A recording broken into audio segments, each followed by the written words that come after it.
चलिए आज का ये दिलचस्प तज्जिया शुरू करते हैं। आज हम एक ऐसे मौजू पर बात करने वाले हैं जिसे सदियों तक महज एक द्योमालाई कहानी या बच्चों का अफसाना समझा जाता रहा। जरा सोचिए, रेत के समंदरों में दफन एक ऐसी अजीम शान तहजीब जिसका जिक्र तो कदीम सहीफों में बार बार मिलता था, लेकिन उसका वजूद दुनिया की नज़रों से बिल्कुल ओझल था। तो आज हम असातीर की दुनिया से निकलकर ठोस और हैरानकुन हक़ाइक़ की दुनिया में कदम रखने वाले हैं। क्या आपने कभी सोचा है कि क्या एक कदीम अफसाना वाकई हकीकत हो सकता है? तारीख अक्सर एक सस्पेंस थ्रिलर या जासूसी कहानी की तरह काम करती है, जहां सदियां गुजर जाने के बाद अचानक मिलने वाला एक छोटा सा सुराग पिछले तमाम मफरूज़ों को बदल कर रख देता है। कौम आद और उनके गुमशुदा शहर की कहानी भी बिल्कुल ऐसी ही एक तारीखी पहेली है जिसे हाल ही में सुलझाया गया है। अब इस जदीद दरियाफ्त को ही ले लीजिए, ये वाकई हैरानकुन है। जज़ीरा नुमा अरब में ओमान के इस खौफनाक हद तक वीरान हिस्से में, जिसे रुबल खाली कहा जाता है, आसार कदीमा की खुदाइयों ने पूरी दुनिया को हैरत में डाल दिया। 20वीं सदी के अवाखिर में इस अफसानवी शहर अरम, जिसे उबार या वबार भी कहा जाता है, कि बाकायदन आसार और सड़कें दरियाफ्त कर ली गई। यानी रातों रात एक अफसाना ठोस तारीखी हकीकत में बदल गया। तो चलिए आज के इस जायजे में हम इन अहम नुकात पर बात करेंगे। एक गुमशुदा अफसाने की जदीद दरियाफ्त, नूह की नस्ल से इस कौम का शजरा नसब, 1000 सुतूनों के शहर का शाहकार तर्ज तामीर, पैगंबर हूद का नजरियाती टकराव और आखिर में वो अजीम तूफान जिसने इस तहजीब का नामो निशान मिटा दिया। तो सबसे पहले बात करते हैं इस गुमशुदा अफसाने की दरियाफ्त की। देखते हैं कि किस तरह सहरा की उड़ती रेत ने सदियों तक इतने बड़े राज को अपने अंदर छुपाए रखा। जब भी हम इस कदीम तहजीब के बारे में पढ़ते हैं तो सबसे नुमाया नाम जो सामने आता है वो है इरम। अरबी सहीफों और कुरानी हवालों में से इरम ज़ातुल इमाद यानी ऊंचे और शानदार सुतूनों आला इरम कहा गया है। ये कदीम अरब कौम आद का मरकजी शहर था। वैसे अगर आप अंग्रेजी अदब या मुहिमजुई की दास्तानें पढ़ें तो वहाँ इसी शहर को आयरम, ओबर या वोबर के नामों से पुकारा गया है। मतलब नाम बेशक मुख्तलिफ हों, लेकिन इशारा उसी एक गुमशुदा और शानदार सल्तनत की तरफ ही है। वक्त के इस पैमाने को समझना बहुत ज़रूरी है।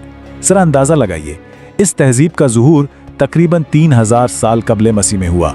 एक तवील अरसे तक उरूज पर रहने के बाद पहली सदी ईसवी आते आते इनकी आखिरी बाकियात भी तारीख के पन्नों से महदूम हो गईं।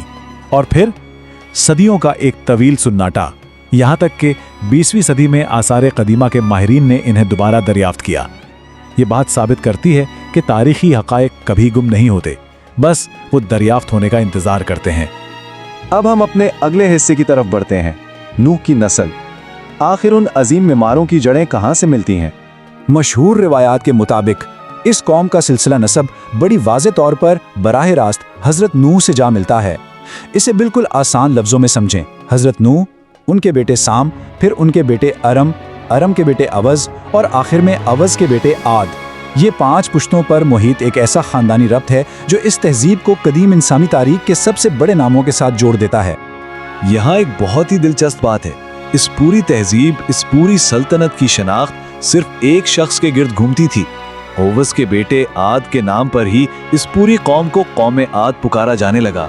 जरा सोचिए, कदीम कबायली निज़ाम में अपने जद अमजद की शनाख्त कितनी अहमियत रखती थी कि एक पूरी तहजीब ने अपना नाम ही अपने परदादा के नाम पर रख लिया।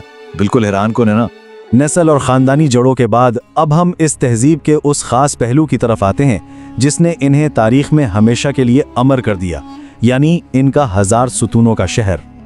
अब इस स्लाइड पर जो चीज़ सबसे ज़्यादा गौर तलब है वो है इनके तर्ज तामीर का सबूत, जो सीधा कुरानी आयात में मिलता है। सूरतुल फज्र में इन्हें इरम ज़ाते इमाद यानी बड़े सुतूनों वाले कहा गया है, और साथ ही ये वाज़े किया गया है कि दुनिया के किसी और मुल्क में इस जैसी कौम और इमारतें कभी पैदा ही नहीं की गई। ये अल्फाज इनकी गैर मामूली और लाजवाब तामीराती काबिलियत को जाहिर करते हैं। तो अगर हम इन तमाम हक़ाइक़ को समेटें तो ये बात बिल्कुल साफ हो जाती है कि ये एक बेमिसाल तहजीब थी। इन्हें 1000 सुतूनों की कौम कहा जाता था। उनका तर्ज तामीर इतना शानदार और मुनफरिद था कि इस दौर की पूरी मालूम दुनिया में उसकी कोई मिसाल नहीं मिलती थी। उनकी दुनियावी ताकत और बेपनाह दौलत उनके महलात और फलक बोस सुतूनों से साफ झलकती थी। लेकिन तारीख हमें बार बार बताती है कि सिर्फ मादी तरक्की और ऊंची इमारतें किसी तहजीब के बचने की गारंटी नहीं होती। और यहीं से हमारी इस दास्तान में एक नया और गहरा इखलाकी मोड़ आता है, पैगंबर हूद की आमद। यहाँ हमें दो बिल्कुल मुख्तलिफ नज़रियात का सख्त टकराव नजर आता है।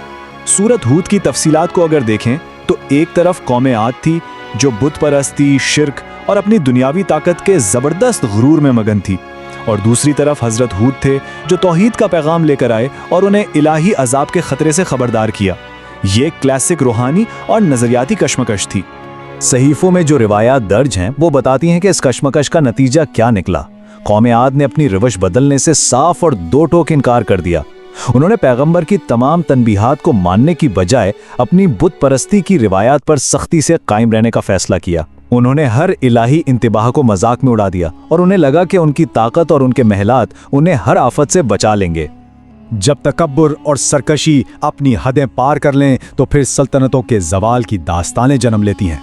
अब हम आते हैं उस तहजीब के हतमी अंजाम की तरफ, अजीम तूफान।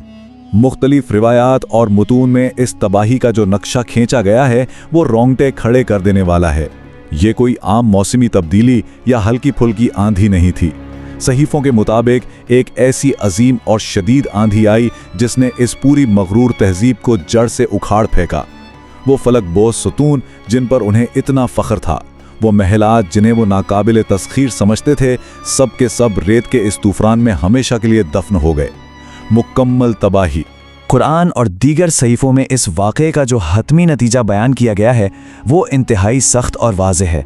इन मतून के मुताबिक कौम आद अपने गुरूर की वजह से ना सिर्फ इस दुनिया में तबाह बर्बाद हुई बल्कि उन्हें आखिरत में भी इलाही रहमत से मुकम्मल तौर पर महरूम कर दिया गया।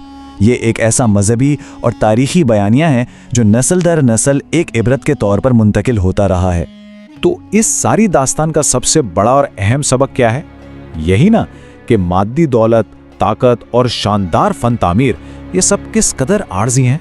एक ऐसी कौम जिसकी मिसाल पूरी दुनिया में नहीं मिलती थी, वो भी वक्त की रेत तले दबकर रह गई।